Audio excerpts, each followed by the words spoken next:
మామిడి పండు ఒక మొబైల్ షాప్ పెట్టుకుంటాది. అన్నా, పనిలోకి రమ్మన్నావు కదా, వచ్చాను. రా తమ్ముడు, నేను కస్టమర్స్కి ఎలా ఫోన్ నమ్ముతానో చూసి నేర్చుకో.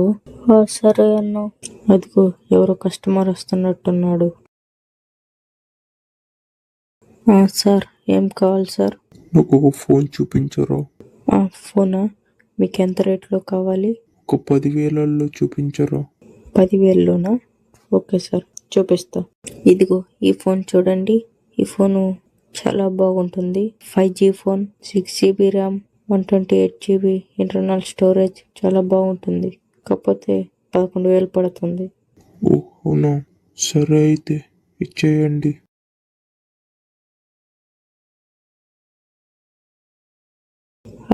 ఏం కావాలి సార్?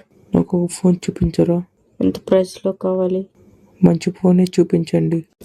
ఇది చూడండి సార్, 20,000 పడుతుంది. చాలా బాగుంటుంది.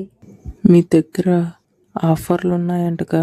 ఒక ఫోన్ కొంటే ఇంకో ఫోన్ ఏదో ఇస్తామని చెప్పారు. అవును సార్, మా దగ్గర ఆఫర్లు ఉన్నాయి. ఒక ఫోన్ కొంటే ఇంకో ఫోన్ ఇచ్చే ఆ ఆఫర్ కూడా ఉన్నది సార్ మా దగ్గర. కాకపోతే అది ఈ బడ్జెట్లో లేదు.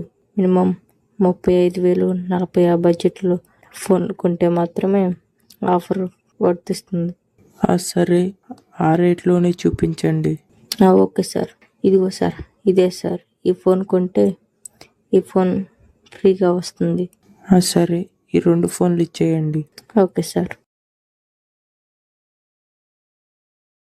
అన్నా, ఒక ఫోన్ కొంటే ఇంకో ఫోన్ ఫ్రీగా ఇస్తే మనకేం లాభం ఉంటుంది? అది కాదురా, ఇందాక నేను చూపించిన ఫోను 20,000, ఇప్పుడు చూపించిన ఫోన్ కూడా 20,000. కాకపోతే ఇంకొక ఆఫర్ అని చెప్పి ఇంకో ఫోన్ చూపించాగా, అది 10,000. మొత్తం కలిపి 30,000. నేను వాటిని 35,000కి అమ్మా. అర్థమైందిగా ఎలా అమ్మాలనో? మంచి ఇయర్ బడ్స్ ఉంటే చూపిరా. ఇయర్ బడ్సా? ఇవేమో 1,000 రూపాయలు, ఇదేమో 2,000. సరే అయితే ఇది చేయండి. ఈ కథ మీకు నచ్చుంటే లైక్ చేయండి, సబ్స్క్రైబ్ చేసుకోండి.